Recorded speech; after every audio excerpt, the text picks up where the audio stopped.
Olá, muito boa tarde a todos e a todas.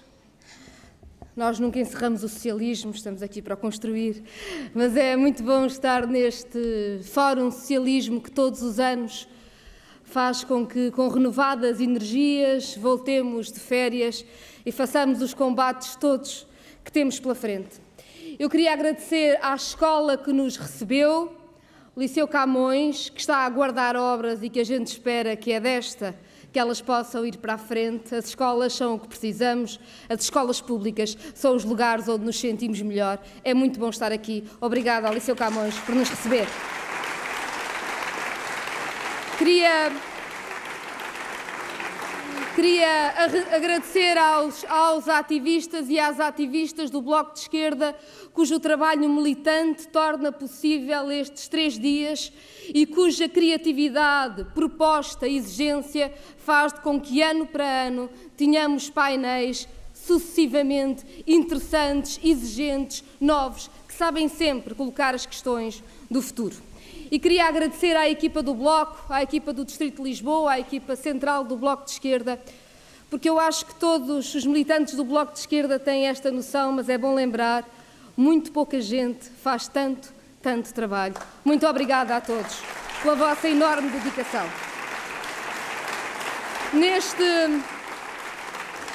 Neste Fórum Socialismo, em 3 dias, participaram cerca de 450 pessoas.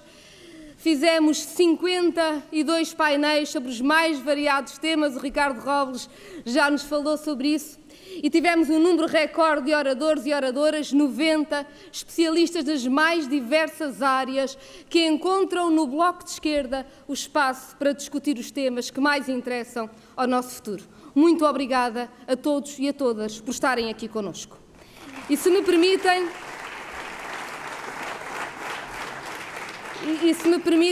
nós tivemos este ano também participação de gente que vinda de outros sítios do mundo aqui se encontrou. Começámos com a Winnie Wong a falar dos desafios nesta era Trump, mas tivemos ao longo de todo o tempo uma série de oradores internacionais convidados que aqui pensaram connosco. Não vou agradecer uma a uma, porque seria longo, mas agradecia, na pessoa do Cédric Carvalho, a todos e a todas elas. E faço porque sabemos da dureza para o Cédric Carvalho da sua presença aqui. O Cédric Carvalho é um dos 15+2 ativistas do processo em Angola, que foi preso, que foi torturado e que nos veio aqui falar da repressão em Angola com uma generosidade que nos diz tudo sobre a sua determinação e a grande luta de quem acredita na democracia e no desenvolvimento em Angola. Sabemos bem que estas eleições em Angola, que tristemente alguns já reconheceram ou anunciaram resultados mesmo antes da Comissão Nacional Eleitoral Angolana o ter feito, mas sabemos bem que estas tristes eleições em Angola não trarão essa democracia e desenvolvimento.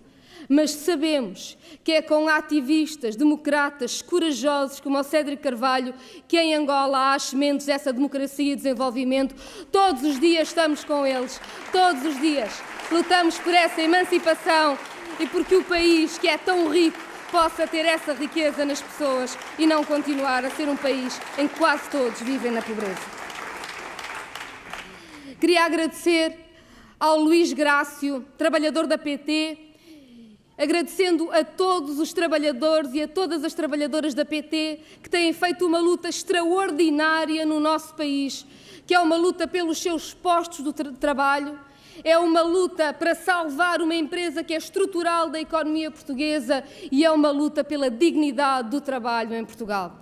Os trabalhadores e as trabalhadoras da PT têm dado uma lição sobre o que é exigência, sobre o que é democracia, que precisa de respostas. Há hoje dados novos para esta luta. O Bloco de Esquerda tem dito de início que a Altice está a atuar de uma forma fraudulenta na PT. e que é preciso que o poder político tome medidas para que possamos proteger estes postos de trabalho e defender os trabalhadores e as trabalhadoras da PT. E agora há um relatório da Autoridade das Condições de Trabalho que dá razão a tudo quanto o Bloco de Esquerda tem dito nesta matéria. E o Governo, que tardou, do nosso ponto de vista, em ter iniciativa legislativa que travasse o que está a passar na PT, sempre nos disse que estava à espera das conclusões da Autoridade para as Condições de Trabalho. Aqui estão as conclusões, este é o momento de agir, não basta passar multas à Altice, é preciso garantir que os trabalhadores e as trabalhadoras têm o seu posto de trabalho e têm os seus direitos garantidos.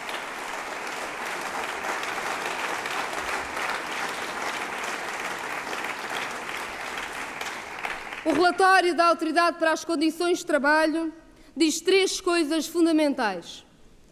A primeira delas é que a transmissão de estabelecimento, a figura que a Altice está a utilizar para despedir trabalhadores, é algo que é matéria de tribunais. E, portanto, quando Pedro Passos Coelho vem dizer que a ACT não dá razão ao Bloco de Esquerda, com certeza não leu o relatório com atenção. Ou então, talvez tenha-se lido com atenção e esteja a ser só igual a si próprio.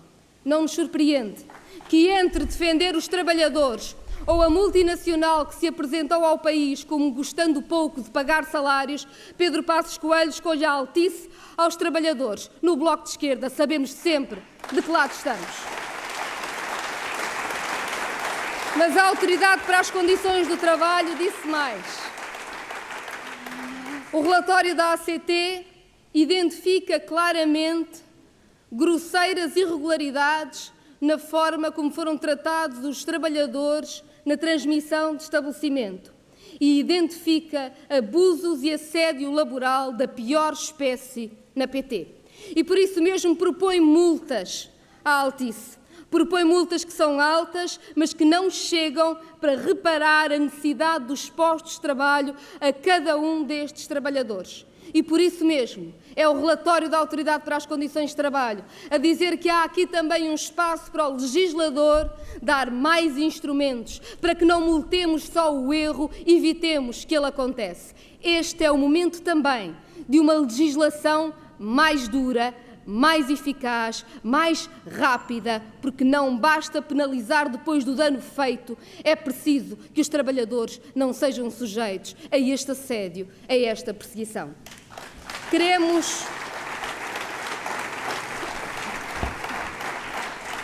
Dissemos-lo, temos vindo a dizer há meses, o Governo pode, sozinho e de uma forma expedita, densificar a interpretação da lei para evitar o que está a acontecer e travar a Altice. Mas se o Governo não o fizer, a prioridade do Bloco de Esquerda na abertura da ação legislativa já em setembro são os projetos de lei que fazem uma densificação daquilo que é a transmissão de estabelecimento e impedem abusos como está a acontecer na PT, seja na PT ou em qualquer outra empresa do país. Defender os direitos do trabalho tem de ser uma prioridade em Portugal.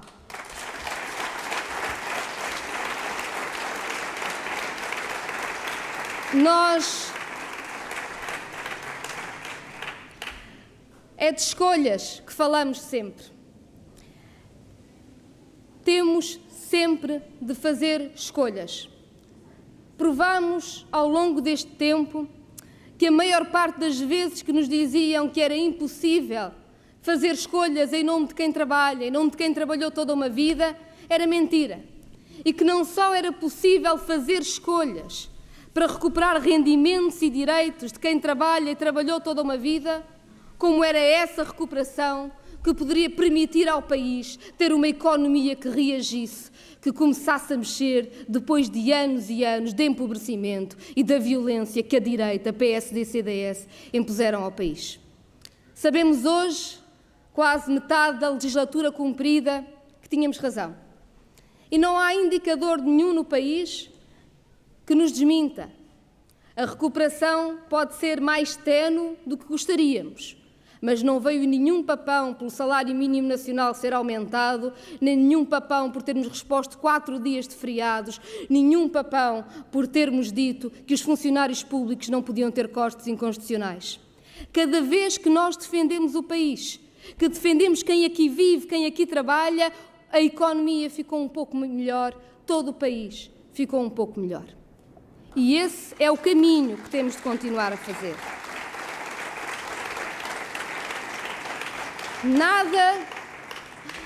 Nada seria mais grave do que, chegados aqui, acharmos que estava tudo feito. Aqui chegados, provámos que uma estratégia alternativa para o país não só era possível, como seria virtuosa. Mas o acordo para parar o empobrecimento que fizemos não se esgota de forma alguma nas medidas que tivemos até agora.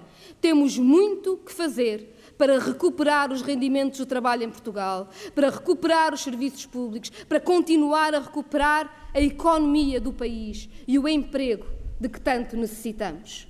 No meio da legislatura, não estaremos agora a gerir o que já foi feito, mas a continuar com toda a determinação o caminho que nos propusemos desde o início. Parar o empobrecimento do país, respeitar quem aqui vive, quem aqui quer viver.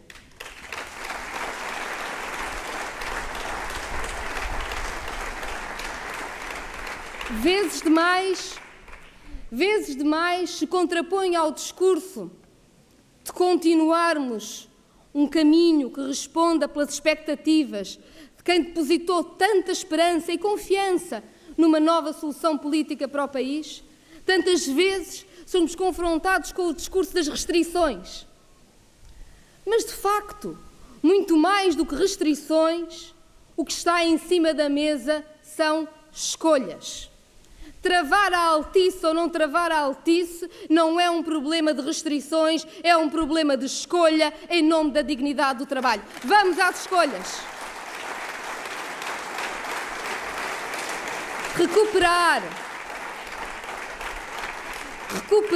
a legislação laboral e os direitos do trabalho, combatendo a precariedade e todos os abusos que PSD, CDS e a Troika impuseram ao Código Laboral, destroicando as relações laborais e promovendo os direitos por inteiro de quem trabalha, não é um problema de restrições, é um problema de escolha, e este é o tempo de escolher a dignidade do trabalho em Portugal.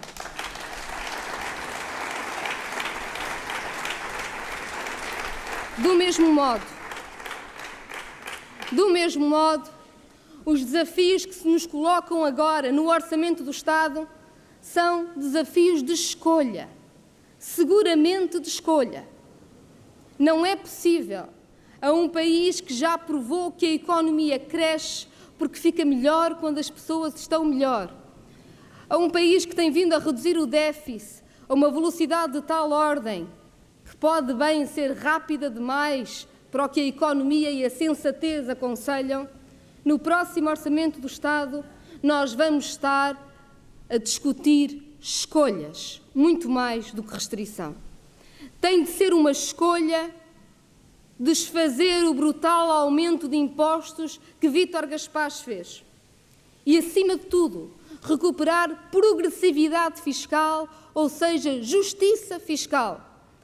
Não nos esquecemos em nenhum dia que passa que, quando PSD e CDS reduziram os escalões de IRS, eles não só retiraram a quem vive do seu trabalho 2.000 milhões de euros a cada ano que passa, como, ao reduzirem a progressividade fiscal, fizeram com que quem ganha menos pagasse proporcionalmente mais do que quem ganha mais. E a justiça é uma questão de escolha. A proposta do Bloco de Esquerda para os escalões de IRS é, aliás, clara e até bem modesta. Vejam bem que a nossa proposta de introduzir escalões fica, de facto, a 1/3, é repor 1/3 do brutal aumento de impostos de Vítor Gaspar. E ninguém nos diga que é tecnicamente impossível por causa de um qualquer rendimento de topo, porque se há local onde se sabe trabalhar e preparar tecnicamente as propostas é no Bloco de Esquerda. E se for preciso modelar os tetos dos escalões de IRS mais altos para garantir que a criação de mais escalões é, sobretudo, reposição de rendimento nos escalões mais baixos, quem recebe menos de salário e pensão, cá estaremos para isso. O que não aceitamos é que haja desculpas para manter um sistema fiscal injusto e que retira rendimentos do trabalho a cada dia e que foi criado por Vítor Gaspar.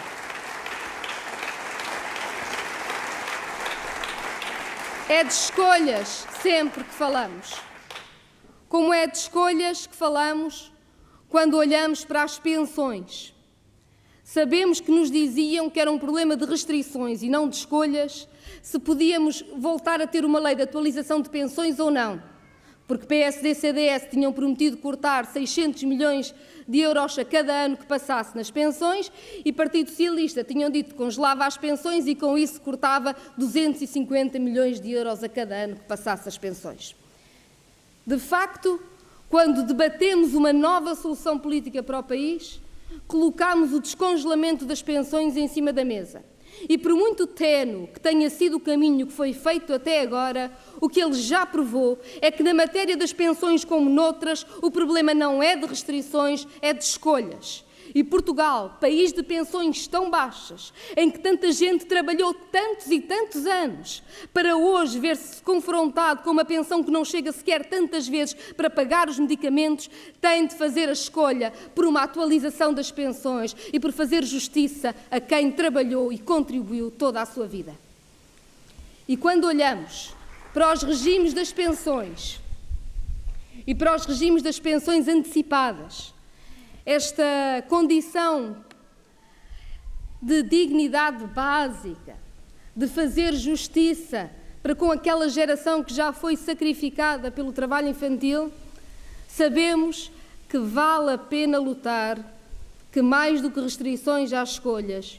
E ainda bem que o Bloco de Esquerda, desde o primeiro momento, disse que um novo regime para o trabalho infantil não poderia falar só das pessoas que começaram a descontar aos 12, porque tanta gente começou a trabalhar com 10, 11, 12 anos, mas não lhe foi permitido começar a descontar antes dos 14 anos. E, portanto, se não tivéssemos a baliza dos 14 anos, a geração do trabalho infantil seria excluída desta solução. Como valeu a pena ao Bloco de Esquerda ter dito que quem começou a trabalhar criança, seja onde for. E, portanto, ter um regime de pensões antecipadas ou de pensões por inteiro aos 60 anos para quem começou a trabalhar criança, não tinha sentido ser para um regime de pensões e não ser para outro regime de pensões. Tinha de ser independentemente da carreira que as pessoas tivessem tido, desde que tenham descontado, desde que tenham trabalhado, têm que ter direito à pensão. E a proposta que o Governo aprovou e que entra em vigor no dia 1 de outubro e permite a toda a gente que começou a descontar até aos 14 anos e tem 60 anos e uma carreira contributiva completa, poder reformar-se, é um passo de justiça essencial no nosso país. Mas quando olhamos para quem fica de fora, sabemos também que temos escolhas para fazer no Orçamento do Estado. Que diremos nós às pessoas que também foram vítimas de trabalho infantil, mas porque estão hoje em desemprego de longa duração, não têm os 48 ou 46 anos de contribuições. Não devem poder elas ter também acesso à reforma. Não é fazer justiça a quem começou a trabalhar criança e foi vítima tanto do trabalho infantil como tantas vezes a deslocalização da indústria, dar agora pensão por inteiro a quem é desempregado de longa duração e começou a descontar ainda criança. Escolhas que temos de fazer. E não podemos esquecer nunca aqueles que foram enganados por PSD, CDS, que andou a entusiasmar, andou a aliciar pessoas para pensões antecipadas, com penalizações tão grandes, que hoje temos pensões que são absolutamente miseráveis em Portugal, de gente que tendo, às vezes, mais de 40 anos, mais de 46 anos de contribuição, ficou com quase nada todos os meses. Quem foi enganado por Pedro Mota Soares merece reparação neste Orçamento do Estado. Não podemos abandonar ninguém. Que ninguém fique para trás.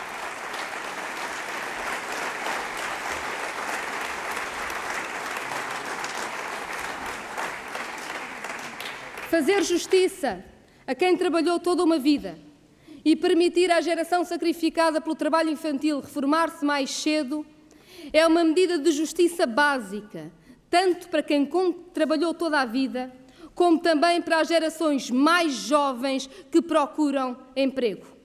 Um país que se preze é um país que respeita os anos de trabalho e é um país que dá oportunidades a quem está a começar a trabalhar.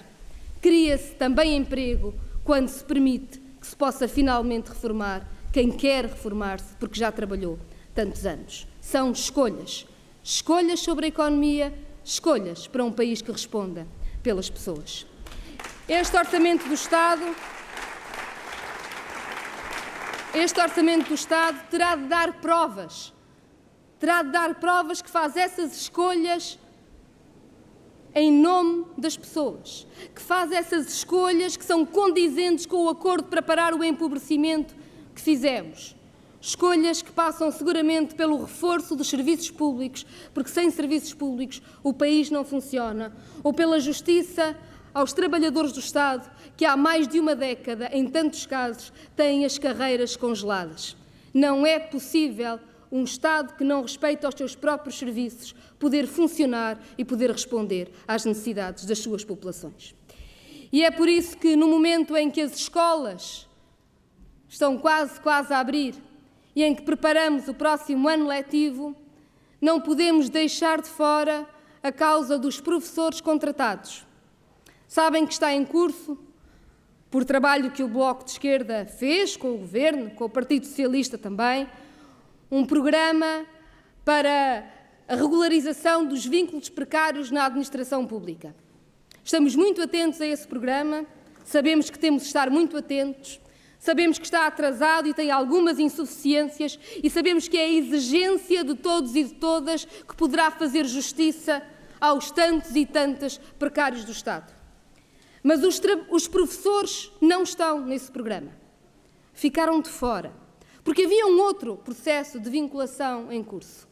Mas, de facto, o processo de vinculação que foi feito, entretanto, de professores e professoras é muito curto. As escolas precisam, todos os anos, de mais 11 mil professores do que aqueles que foram vinculados.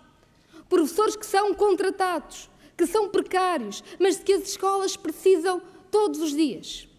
E cada dia que esses professores e essas professoras trabalham precariamente nas escolas, é um dia em que os atacamos no seu trabalho, mas é também um dia em que as escolas estão precárias. E, portanto, para o Bloco de Esquerda, vincular os 11 mil professores contratados de que a escola precisa tem de ser também um compromisso para o resto da legislatura.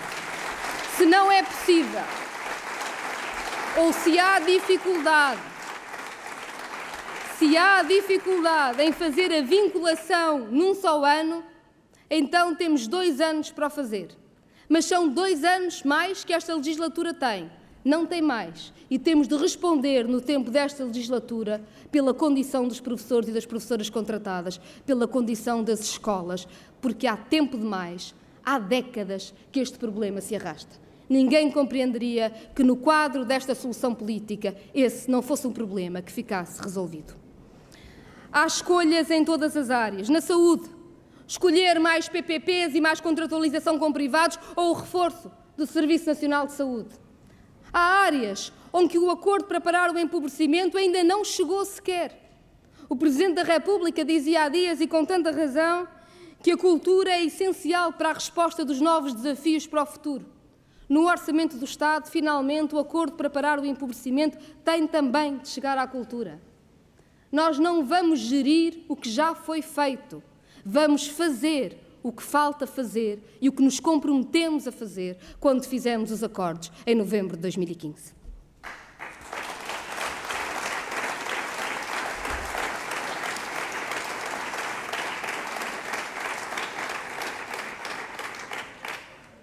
Há opções e escolhas que são bem mais vastas do que o Orçamento do Estado e para as quais o Bloco de Esquerda nunca vira a cara. Não viramos a cara a nenhuma decisão difícil e achamos que estamos aqui para olhar para o futuro e preparar o país para o futuro. Tragicamente, este verão fica marcado pelo exemplo cruel do tanto que falta fazer no nosso país. Os incêndios mostraram ao país a face mais dura e violenta de um interior abandonado, de uma floresta desorganizada e absolutamente controlada pelos interesses das celuloses. É determinante a capacidade que haja agora para agir sobre o ordenamento do território e sobre a floresta. Nós começámos a dar passos sobre uma reforma florestal no final da última sessão legislativa. Mas agora vamos ter que dar mais passos. E vamos ter que dar passos essenciais, não só para limitar o eucalipto no nosso país, mas para combater o abandono e para permitir que a floresta seja um serviço ecológico e seja também um bem económico para as populações do interior. E aí, mais uma vez, há escolhas muito importantes que temos de fazer. E há escolhas que vão decidir se é possível uma maioria à esquerda para proteger o país, para olhar o futuro, ou se o Partido Socialista ficará agarrado a velhas formas de olhar a floresta. O Governo anunciou, legislou, entidades de gestão financeira da floresta. O problema das entidades de gestão financeira da floresta é que não estão no território. Acima de tudo, respondem pelos interesses das celuloses e não pela condição de vida e pela segurança das populações, não pelo ambiente. E o Bloco de Esquerda trará debate já no início da próxima sessão legislativa as entidades de gestão coletiva da floresta, que possam ser feitas com as comunidades locais, com intervenção pública, com capacidade de investimento público na floresta, de intervenção do Estado na floresta. E quem acha que fica caro investir na floresta, olhe para os custos dos incêndios e pergunte se este não é bem o tempo de fazer a escolha pela segurança, pela ecologia, pela floresta organizada e ao serviço do país. Nestas questões como noutras, em que se luta pela própria capacidade do país construir o seu futuro e construir o futuro em que não deixa ninguém para trás, em que não abandona território, em que não abandona pessoas. Há tantas questões que têm que ser levantadas e a que nós nunca podemos fugir. Somos todos e todas imensamente gratos aos bombeiros e às bombeiras que fazem um trabalho extraordinário neste país. Mas não basta a gratidão. Teremos seguramente de pensar os modelos de proteção civil, teremos de pensar o que aconteceu, como foi possível terem corrido assim as coisas este ano, tirar ilações, ir às mudanças que contam. Vai ser um debate difícil, mas o Bloco de Esquerda não lhe vira a cara. E a primeira fase desse debate faz-se já nas autárquicas e no debate local.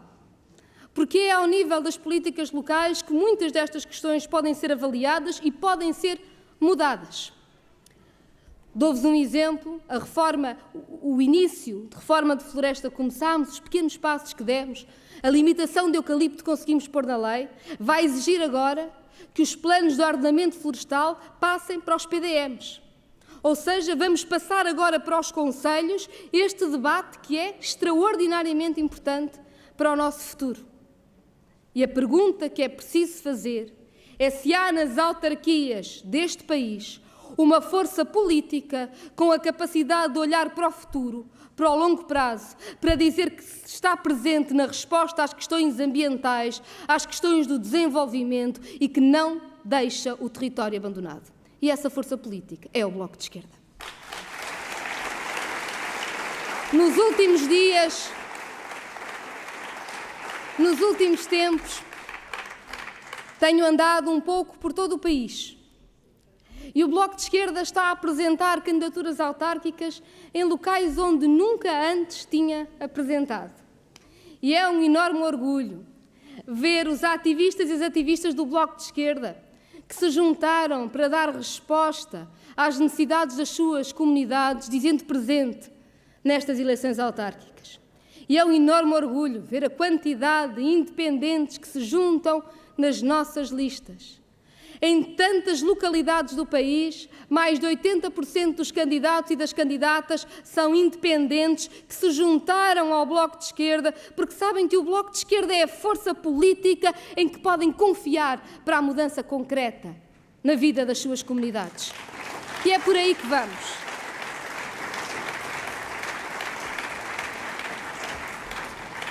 Não me tenho cansado de dizer que há para o Bloco de Esquerda 3 prioridades claras nestas eleições autárquicas, que são também os temas e as preocupações que fazem com que tanta gente se tenha juntado agora neste caminho, neste progresso que fazemos.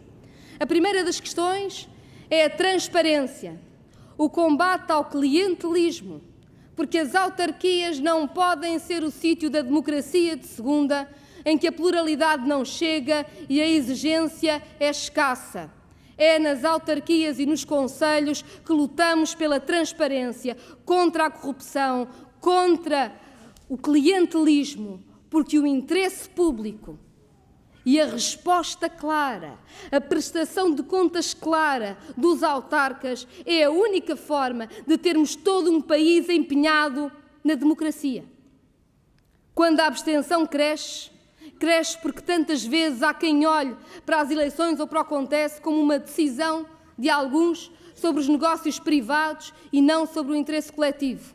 Levar a transparência às autarquias, o poder local, que sendo mais próximo das pessoas tem sido tão opaco no momento de prestar contas, é essencial para uma nova geração de políticas autárquicas.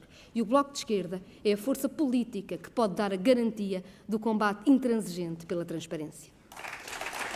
Em segundo lugar, precisamos de uma nova geração de políticas autárquicas em que deixemos de medir campanha após campanha, mandato após mandato, as políticas autárquicas pela obra feita e comecemos a medir pelas condições concretas de vida da população. Tenho estado em sítios onde vemos obras magníficas e depois não há saneamento público. Em tantos sítios se inauguram obras pretensamente para apoio à cultura e ao desporto e depois as populações não têm acesso nem à cultura nem ao desporto. Em quantos locais quem lá vive é incapaz de explicar porque é que dinheiro público foi gasto numa grande obra porque nunca percebeu para que é que aquela grande obra serviu. Em quantos locais o frenesim por cortar a fita ou descerrar a plaquinha com o nome do autarca foi muito mais importante do que saber a sustentabilidade do investimento feito ou qual era o direito concreto das populações que esse investimento servia. No Bloco de Esquerda levamos o investimento público muito a sério e sabemos que bem precisamos dele no nosso país, mas precisamos de investimento público feito para melhorar as condições concretas da vida da população e não de autarcas de obras feitas que servem mais interesses privados do que interesses das comunidades que os elegeram. E em terceiro lugar, o compromisso de não deixar ninguém para trás. É a responsabilidade dos concelhos. O que acontece em tantas freguesias rurais, porque tantos concelhos fazem exatamente o mesmo que fazem os governos centrais. O que está longe do centro é esquecido. Assegurar os direitos à habitação, os direitos à mobilidade, assegurar o apoio à população idosa num país crescentemente envelhecido em que tantas pessoas com mais idade vivem isoladas. Assegurar os apoios à infância, num país em que, desgraçadamente, pagar a creche de uma criança custa mais do que pagar as propinas de uma universidade. Garantir que quem tem deficiência pode sair à rua porque tem as condições de acessibilidade para o fazer e é respeitado. Não deixar ninguém para trás. É esse o compromisso do Bloco de Esquerda. Temos tanto que fazer pela frente. Não há ninguém no país que não saiba que ao Bloco de Esquerda as dificuldades e o trabalho que temos pela frente nunca nos assusta. Que a confiança de cada um e de cada uma que aqui se junta para melhorar a condição concreta de vida neste país, de quem tanto trabalha, de quem é tão sacrificado, é a nossa força e é o nosso compromisso cotidiano. Não há quem não saiba em Lisboa que o Ricardo Robles, enquanto deputado municipal, fez mais pela transparência e por denunciar as negociatas de Manuel Salgado do que todos os vereadores da oposição juntos. E não há quem não saiba aqui em Lisboa que o Bloco de Esquerda vai fazer toda a diferença na habitação, nos transportes, na transparência, no que conta na vida concreta de todos os dias. É assim no país, será assim em Lisboa, será assim em cada um dos concelhos e das freguesias a que o Bloco de Esquerda se candidata. Facilidades nunca as esperámos, mas sempre provámos que éramos capazes de muito mais do que alguns anunciam. E eu estou certa de que se o Bloco de Esquerda faz a diferença no país, o Bloco de Esquerda vai fazer a diferença nas autarquias. Temos muito trabalho pela frente, vamos a ele.